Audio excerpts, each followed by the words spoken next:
कोल्हापुरातील शिरोळ तालुक्यामध्ये असलेल्या खिद्रापूर गावातील कोपेश्वर मंदिरामध्ये आज मी येऊन पोहोचलोय। दरवर्षी मे महिन्याच्या पहिल्या आठवड्यामध्ये कोपेश्वर मंदिरामध्ये किरणोत्सव संपन्न होतो। सूर्योदयाची किरणे मंदिराच्या आतमध्ये शंकराच्या पिंडीवर तसेच भगवान विष्णूंवर येऊन पडतात। कोपेश्वर मंदिर प्रसिद्ध असल्याचं कारण म्हणजे मंदिरामध्ये असलेल्या स्वर्गमंडपाच्या रचनेमुळे। दरवर्षी कार्तिक पौर्णिमेच्या रात्री चंद्र या स्वर्गमंडपाच्या मध्यभागी येतो।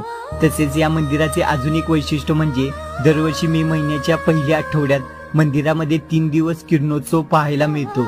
यावर्षी किरणोत्सवाला मी कोपेश्वर मंदिरात आलेलो।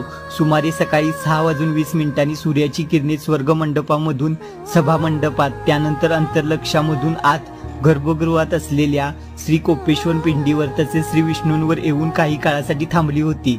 अक्षरशः डोळ्याचं पारणं फेडणारं दृश्य होतं हे। किरणोत्सवानंतर मंदिरामध्ये पूजा आणि आरती होते।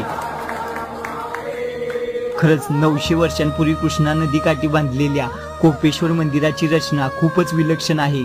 जर तुम्हाला शक्य झालं तर किरणोत्सवा दिवशी खिद्रापूर कोपेश्वर मंदिराला अवश्य भेट द्या।